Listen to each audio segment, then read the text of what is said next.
मांसपेशियां और वो मजबूत बनेंगे, उनका शरीर मजबूत बनेगा, उसी वक्त वो गीता को अच्छी तरह पहचान सकेंगे। विवेकानंद जी ये भी कहते हैं कि अगर तुम अपने देश के लिए कुछ कर रहे हो तो इसे इस तरह से तुम महसूस कर सकते हो। विवेकानंद जी कह रहे हैं कि अपने आप पर विश्वास करके जो मैंने कार्य किया है इसका अनुभव भी मुझे हुआ। जब मनुष्य अपने आप पर विश्वास करता है तो जिस पर वो विश्वास करता है वो कार्य संभव हो सकता है।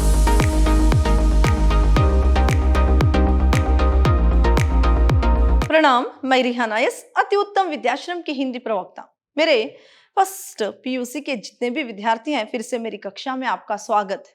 मेरे प्रिय विद्यार्थियों, पिछली कक्षा में जो आपके लिए गद्य भाग से पाठ जो दूसरा है युवाओं से, इस पाठ के बारे में कुछ जानकारी मैंने दी थी। आज हम आगे की जानकारी इस पाठ के बारे में जानेंगे।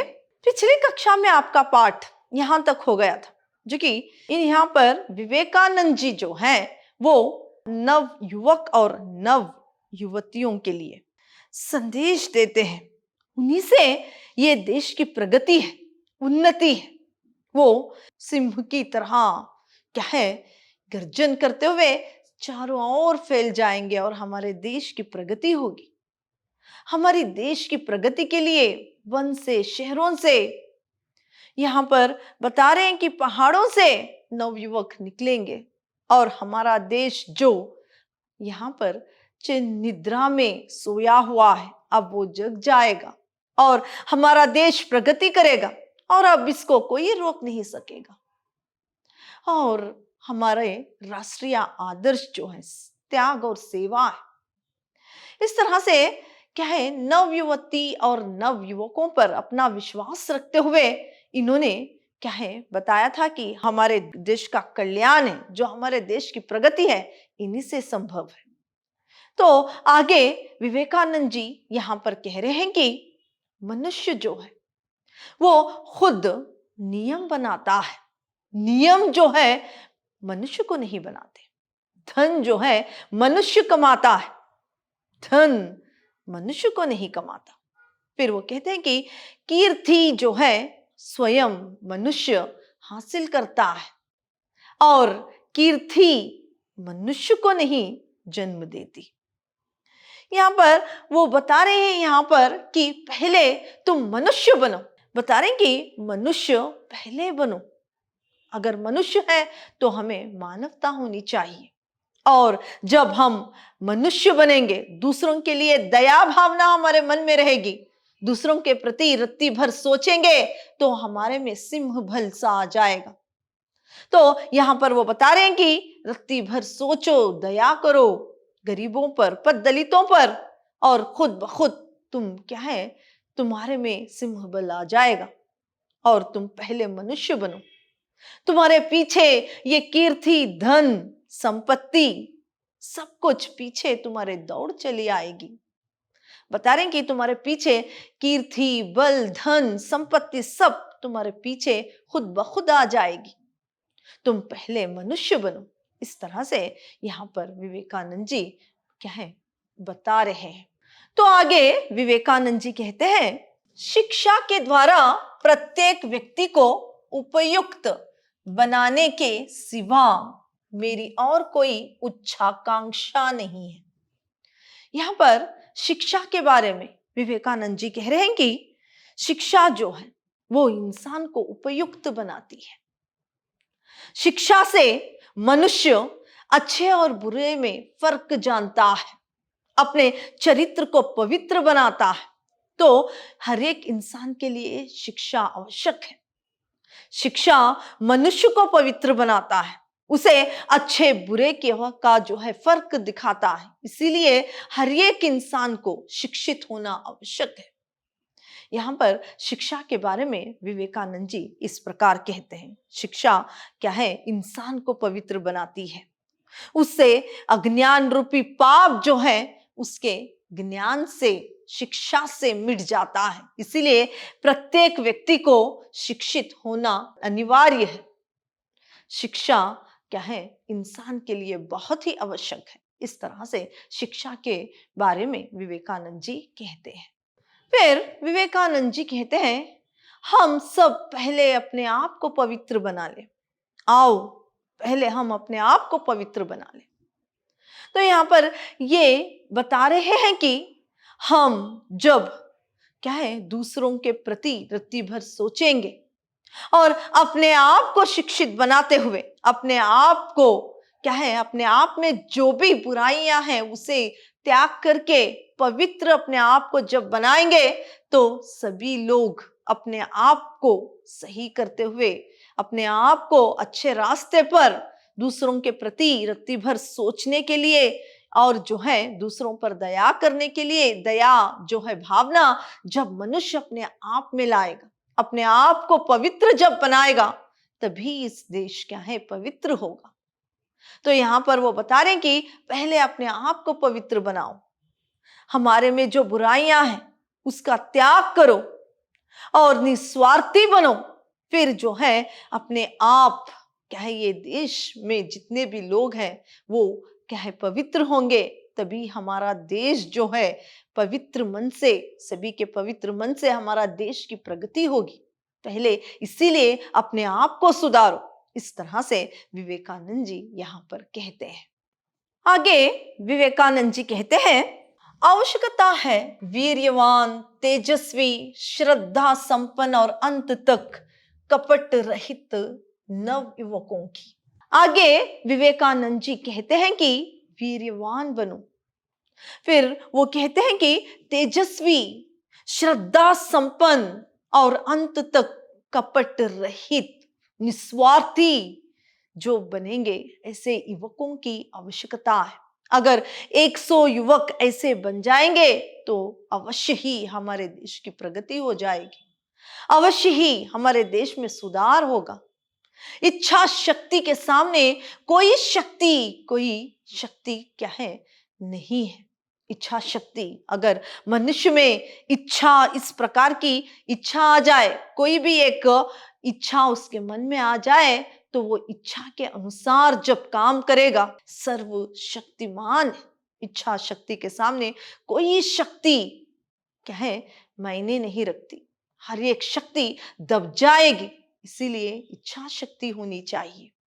अगर इच्छा शक्ति से पूरे संसार को बदल सकते हैं और हमारे देश की प्रगति ऐसे क्या है जो कपटी रहित निस्वार्थी युवक 100 भी जन्म यहाँ उनका हो जाए तो हमारे देश की प्रगति अवश्य होगी। इस तरह से यहाँ पर विवेकानंद जी कहते हैं। फिर विवेकानंद जी कहते हैं कि इच्छा शक्ति के सामने और सब शक्तियां दब जाएगी। यहाँ पर विवेकानंद जी कहते हैं कि जो इंसान के मन में एक इच्छा उत्पन्न, वो इच्छा शक्ति के सामने चाहे कोई भी शक्ति क्यों ना हो दब जाएगी। इच्छा शक्ति क्या है ईश्वर से निकलती है, इच्छा शक्ति सर्वशक्तिमान है। इस तरह से यहाँ पर विवेकानंद जी कहते हैं। यहाँ पर विवेकानंद जी कहते हैं, मैं सुधार में विश्वास रखता हूं, मैं सुधार में विश्वास रखता हूं, मैं स्वाभाविक उन्नति में क्या है विश्वास रखता हूं। इस तरह से कहते हुए वे कहते हैं कि मैं कोई अधिकारी या कोई ऐसा मार्गदर्शी नहीं बन रहा, मैं भी क्या है यहाँ पर क्या है सुधार में विश्वास रखते हुए मैं क्या है राम ने जब समुद्र पर पुल बांधा था, उस वक्त जो गिलहरी ने थोड़ी सी बालू देकर किस तरह से सेवा की थी, इस तरह से मैं इस देश की प्रगति के लिए सेवा कर रहा हूं। मैं कोई नायक या अधिकारी बनना नहीं चाहता, मैं भी सेवक बनकर इस देश की सेवा करना चाहता हूं। मैं सुधार में विश्वास रखता हूं और मैं क्या है यहाँ पर वो बताते हैं कि मैं विश्वास रखता हूं स्वाभाविक उन्नति में। इस तरह से यहाँ पर क्या है विवेकानंद जी कह रहे हैं। वो एक छोटी सी गिलहरी जो कि बालू देकर पुल बांधने में जैसे श्री राम की मदद करती है, इसी तरह इस देश की प्रगति के लिए मैं थोड़ा सा यहाँ पर सोच विचार करके थोड़ा सा क्या है, मैं भी इसी तरह का सेवा कर रहा हूँ इस समाज के लिए, इस देश के लिए, मैं कोई नायक नहीं हूँ, इस तरह से विवेकानंद जी यहाँ पर कहते हैं। फिर विवेकानंद जी कहते हैं, लोग स्वदेशी क्या है, स्वदेशी प्रेम के बारे में बात करते हैं, स्वदेशी प्रेम के बारे में चर्चा करते हैं, लेकिन मैं स्वदेशी प्रेम पर विश्वास करता हूं। कोई भी बड़ा काम करने के लिए 3 चीजों की आवश्यकता है। वे कहते हैं कि यहाँ पर कोई भी बड़ा काम करने के लिए 3 चीजों की आवश्यकता है: इच्छा शक्ति, विचार और प्रेम। हाँ, ये क्या है, थोड़ी देर क्या है अग्रसर कर सकते हैं, लेकिन क्यों इच्छा शक्ति है, जो मन की शक्ति है, वो क्या है हमें आगे ले जा सकती है। और प्रेम जो है वो क्या है, असंभव को संभव कर देता है। जो प्रेम है असंभव को संभव कर देता है। प्रेम से ही क्या है, संसार में सब काम चलते हैं। यहाँ पर क्या है, प्रेम जो है असंभव को संभव करने की एक चीज है, इस तरह से कहते हैं। और स्वामी विवेकानंद कहते हैं कि प्रेम ही संसार का रहस्य है और प्रेम से ही हर एक काम हो सकता है। ये एक रहस्य है, प्रेम ही रहस्य है, इस तरह से कहते हैं। और कहते हैं कि तुम वीर्यवान बनो, देश की प्रगति में अपना योगदान दो, इस तरह से फिर से कहते हैं।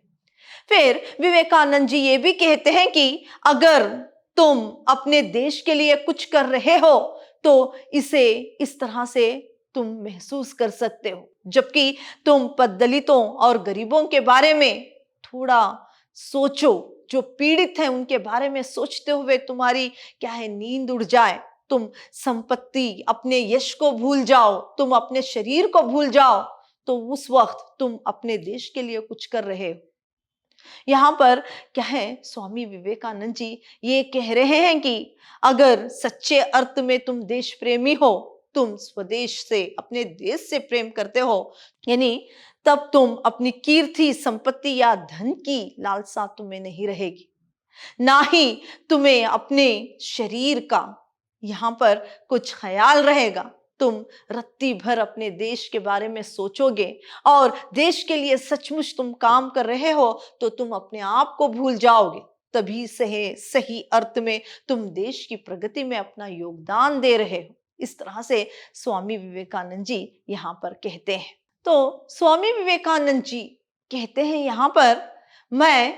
यहाँ पर वो कहते हैं कि जब तुम संपत्ति, धन, अपने शरीर को भी भूल जाओगे, तभी तुम स्वदेश के लिए कुछ करने में प्रथम क्या है सीढ़ी पर पैर रखे हो, इस तरह से आप जानो। फिर वो कहते हैं कि मैं क्या है अमेरिका इसलिए नहीं गया था कि मुझे यश चाहिए या मुझे कोई कीर्ति चाहिए, बल्कि मैं इसीलिए गया था कि यहाँ पर स्वदेश में मेरे देशवासियों के लिए यानी कुछ करने के लिए मुझे अवसर नहीं मिला। वहां पर मैं जाकर अपने देशवासियों की जो भी पीड़ा है उनके लिए कुछ करने या उनकी दशा को बताने के लिए गया था। यहाँ मुझे कोई यश या कुछ कीर्ति की यहाँ पर मुझे कोई लालसा नहीं थी। तभी मैंने प्रथम बार मैंने क्या है अपने देशवासियों के लिए कुछ करने में मेरा योगदान हुआ। तभी मैं पहली बार स्वदेश भक्ति की श्रेणी पर पैर रखा था, प्रथम बार मैंने पैर रखा था। इस तरह से स्वामी विवेकानंद जी यहाँ पर कहते हैं। फिर वो कहते हैं कि स्वदेश हितैषी बनने की पहली सीढ़ी जब मैं अमेरिका गया था तभी बनी थी। फिर विवेकानंद जी कहते हैं कि उठो, जागो और दूसरों को जगाओ जब तक कि आपके लक्ष्य की प्राप्ति ना हो। उठो युवक, जागो और दूसरों को भी जगाओ, अपने देश के हित के लिए कार्य करो, इसकी उन्नति में अपना योगदान दो। तब तक ना रुको जब तक कि आपके लक्ष्यों की प्राप्ति ना हो। इस तरह से फिर से विवेकानंद जी ने यहाँ पर नव युवकों को जागरण किया है। देश के प्रति यहाँ पर कुछ विचार करते हुए, देश के हित के लिए, इसकी प्रगति के लिए विचार करते हुए नव युवकों में यहाँ पर प्रेरणा को भरते हुए फिर से इस तरह से कहा है। आगे विवेकानंद जी कहते हैं कि अगर संसार को कोई शिक्षा देना है तो वो है निर्भीकता की शिक्षा, क्योंकि आध्यात्मिक जगत में निर्भीकता ही जो है अपवित्र और पाप और पतन का कारण है। भय से ही दुख उत्पन्न होता है। तो यहां पर वो बताते हैं कि निर्भीकता की जो शिक्षा है वो संसार को देनी चाहिए। फिर वो कहते हैं कि इन्हीं भय से ही पतन और पाप और ऐसे कुछ काम जो है मनुष्य से हो जाते हैं। इसीलिए संसार को निर्भीकता यानी बिना भयभीत ना होने की शिक्षा जो है देनी है। यही क्या है, भय ही पाप है। भय से ही दुख उत्पन्न होते हैं, इसीलिए संसार को निर्भीकता की शिक्षा देनी चाहिए। इस तरह से यहाँ पर विवेकानंद जी कहते हैं। फिर आगे विवेकानंद जी कहते हैं कि तरुणों को मजबूत बनना चाहिए। जब उनके मांसपेशियां हैं, अगर मांसपेशियां और वो मजबूत बनेंगे, उनका शरीर मजबूत बनेगा, उसी वक्त वो गीता को अच्छी तरह पहचान सकेंगे। तभी वो कृष्ण के उपदेशों को अच्छी तरह से समझ सकेंगे। और तरुणों को मजबूत बनना है। तरुणों को जब तरुण मजबूत हो जाएंगे, उनका शरीर क्या है मजबूत बन जाएगा, उसी वक्त क्या है वो हमारे देश की प्रगति में अपना योगदान दे सकेंगे।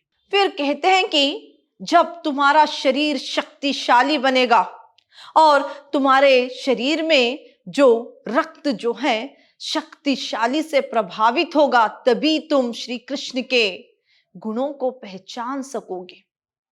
श्री कृष्ण के उपदेशों को तुम तभी जान सकोगे, तभी तुम क्या है, जब तुम शक्तिशाली बनोगे तभी तुम अपने पैरों पर खड़े हो सकोगे, तभी तुम मनुष्य होने का एहसास करोगे। इसीलिए क्या है, तरुणों को शक्तिशाली और मजबूत बनने की बात यहाँ पर शारीरिक रूप से और गीता और धार्मिक ग्रंथों के अनुसरण करते हुए वे शक्तिशाली बन सकेंगे, और तभी श्री कृष्ण के जो भी उपदेश है, जो भी गुण है, उसे पहचान सकोगे। इस तरह से तरुणों को फिर से यहाँ पर उपदेश देते हैं, फिर से उन्हें क्या है यहाँ पर हमारे देश के लिए कुछ कर दिखलाने की और अपने आप को मजबूत बनाने की सीख यहाँ पर क्या है विवेकानंद जी देते हैं। आगे विवेकानंद जी कहते हैं, जो अपने आप में विश्वास नहीं करता वह नास्तिक है। तो यहाँ पर वो कहते हैं कि इंसान जब अपने आप पर विश्वास करता है, तभी क्या है हर एक चीज, हर एक वस्तु जो है वो हासिल कर सकता है। यहाँ पर विवेकानंद जी फिर से ये भी कहते हैं कि एक मनुष्य और दूसरे मनुष्य में अंतर उसके विश्वास करने या ना करने में है। जो अपने आप पर विश्वास करता है वही सफल हो सकता है, और मैं इस पर दृढ़ जो है अब यानी इस पर मैं विश्वास रखता हूं, इसका अनुभव मैंने किया है। यहाँ पर विवेकानंद जी कह रहे हैं कि अपने आप पर विश्वास करके जो मैंने कार्य किया है, इसका अनुभव भी मुझे हुआ है। जब मनुष्य अपने आप पर विश्वास करता है तो जिस पर वो विश्वास करता है वो कार्य संभव हो सकता है, और मनुष्य में जो क्या है अंतर जो है वो उसके विश्वास होने या ना होने में है। इस तरह से क्या है विवेकानंद जी यहाँ पर कहते हैं। और यहाँ पर ये भी वो कहते हैं, यहाँ पर ये भी वो कहते हैं कि पुरातन काल में जो है वो नास्तिक था, जो कि भगवान पर आस्था नहीं रखता था। आज आधुनिक युग में वो नास्तिक है जो अपने आप पर विश्वास नहीं रखता। तो यहाँ पर विश्वास इंसान के लिए बहुत ही आवश्यक है। वो विश्वास से ही हर एक सफलता की सीढ़ी को छू सकता है। इस बात को यहाँ पर विवेकानंद जी कहते हैं। आगे विवेकानंद जी कहते हैं कि प्रत्येक आत्मा ही अव्यक्त ब्रह्मा है। यहाँ पर विवेकानंद जी कहते हैं कि अगर ईश्वर है तो उसे देखना चाहिए, अगर आत्मा है तो उसकी प्रत्यक्ष प्रत्यक्ष अनुभव कर लेना चाहिए। ढोंगी बनने से अधिक नास्तिक बनना अच्छा है। इस तरह से क्या है, ढोंगी बनने से अधिक नास्तिक बनना अच्छा है, ढोंगी नहीं बनना चाहिए। इस तरह से भी यहाँ पर क्या है, विवेकानंद जी कहते हैं अगर ईश्वर है तो उसका साक्षात्कार यानी उसको देख लेना चाहिए, अगर आत्मा है तो उसका अनुभव कर लेना चाहिए। नहीं तो क्या है, यहाँ पर वो बताते हैं कि इस तरह से ढोंग करने वाले लोगों को भी यहाँ पर बताते हुए वो कहते हैं कि ढोंगी बनने से अच्छा है कि नास्तिक बन जाए। इस तरह से विवेकानंद जी यहाँ पर कहते हैं। फिर वो आगे कहते हैं कि एक विचार ले लो, उसी के बारे में सोचो, उसी का सपना देखो, उसी का सपना देखो, उसी विचार के प्रति अपना जीवन बिताओ। और जो है वो कहते हैं कि जो तुमने विचार ले लिया है उसी का सपना देखो, उसी का क्या है, यहाँ पर वो बताते हैं कि उसी का सपना देखो और उसी के बारे में सोचो और अपने प्रत्येक शरीर के अंगों को उसी विचार पर ओत पोत कर लो। तभी तुम क्या है, कुछ कर सकोगे, तभी तुम महान हो सकोगे। यहाँ पर बताते हैं कि विवेकानंद जी जो भी महान व्यक्ति हैं, जो विचार ले लिया था उसी पर अपने शरीर को ओत-पोत कर लिया था, उसी का सपना देखा था, इसीलिए वो महान यहाँ पर होकर चले गए। इसीलिए तुम जो विचार लोगे उसी के बारे में सोचो, उसी का सपना देखो, उसी के अनुसार अपना जीवन बिताओ, उसी के मार्ग यानी जो विचार है उसी के मार्ग पर यानी उस विचारों को की पूर्ति जो करने के लिए उसी मार्ग पर चलो, तभी तुम महान हो सकोगे। इस तरह से यहाँ पर विवेकानंद जी फिर से कहते हैं। फिर आगे विवेकानंद जी कहते हैं, मैं सभी धर्मों को मानता हूं और सभी धर्मों को मैं क्या है मानता हूं, सभी धर्मों की क्या है पूजा करता हूं। मैं मुसलमानों के साथ मस्जिद में जाऊंगा, मैं क्या है ईसाइयों के साथ उनके गिरजाघर जाकर क्रॉस के नीचे घुटने टेक कर प्रार्थना करूंगा, मैं क्या है बौद्ध धर्म के मंदिरों में जाऊंगा। फिर कहते हैं कि मैं जंगलों में जाकर हिंदू संतों के साथ वहां पर ध्यान मग्न भी करूंगा। क्या इससे देश की प्रगति संभव है?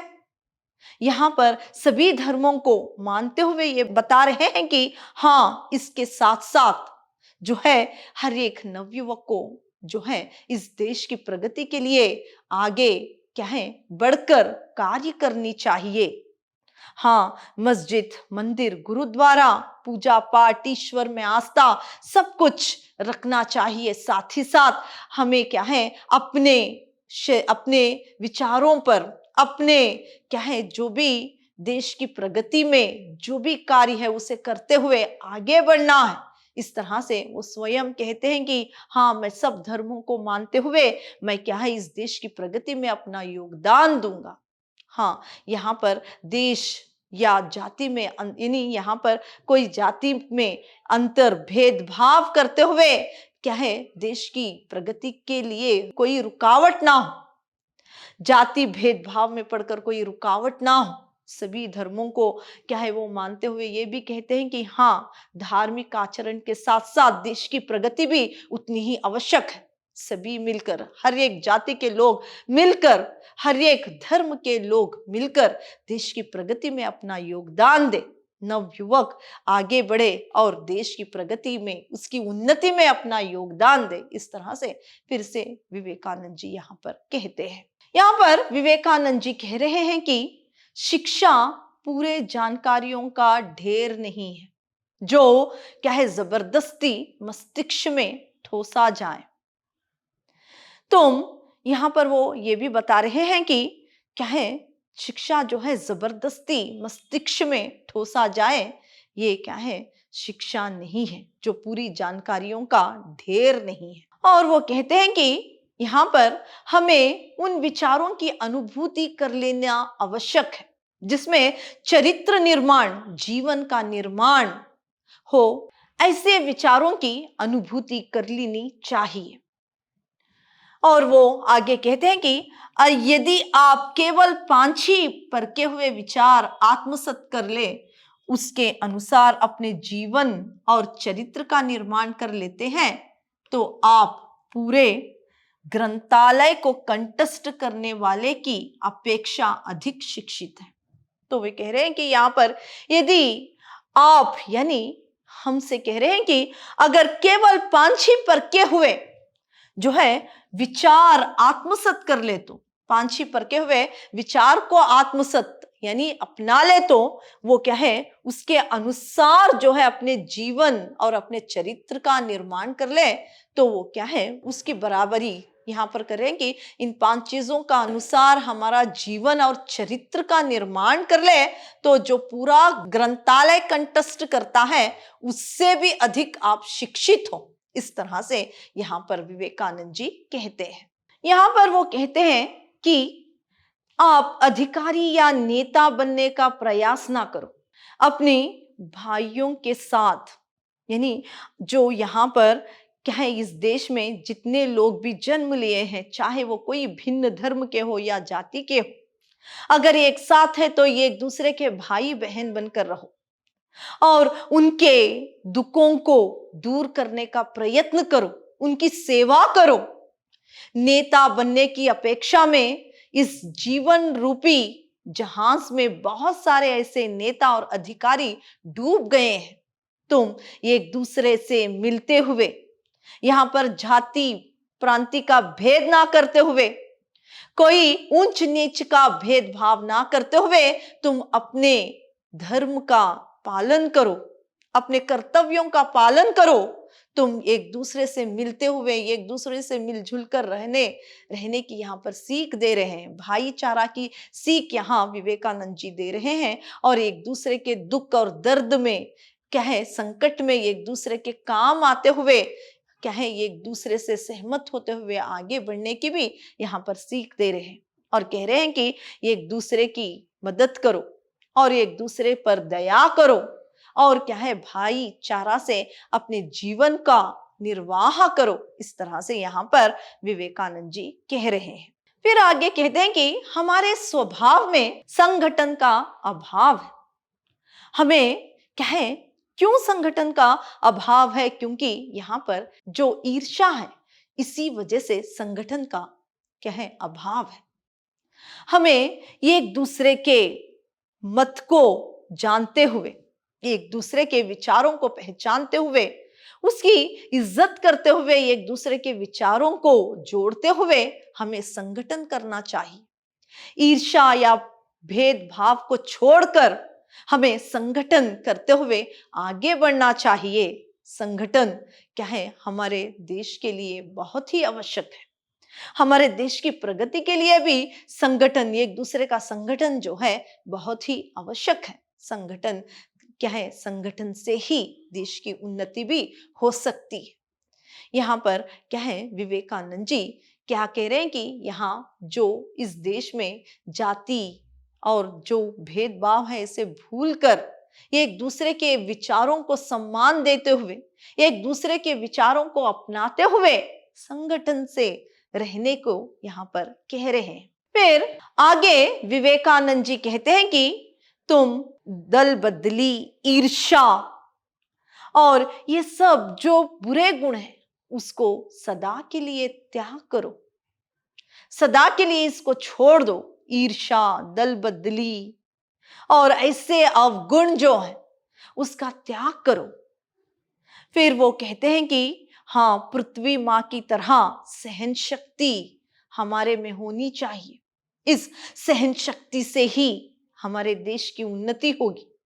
और हमारे यहाँ पर वो बताते हैं कि जिसमें ये सहन शक्ति रहेगी पृथ्वी माता की तरह, जिसमें ईर्ष्या का भाव नहीं रहेगा, कोई अवगुण उसके मन में नहीं रहेगा, उसके जीवन में नहीं रहेगा, जो इस तरह के अवगुण नहीं रहते, ऐसे व्यक्ति के सामने ये संसार भी क्या है, उसके पैरों में लौटेगी।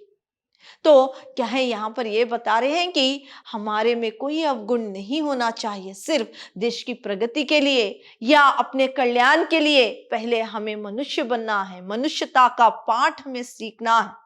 ये एक दूसरे से ईर्ष्या भाव, ये एक दूसरे से जो भी क्या है, जो भी दुश्मनी होती है, इस सबको भूलते हुए क्या है, भाईचारा से, संगठन से रहते हुए हमें इस देश की प्रगति के बारे में सोचना है। ये सारा संदेश विवेकानंद जी इस पाठ में दे रहे हैं। तो आपका पाठ इतना ही था। अगली कक्षा में किसी और पाठ के बारे में जानकारी हम हासिल करेंगे। धन्यवाद।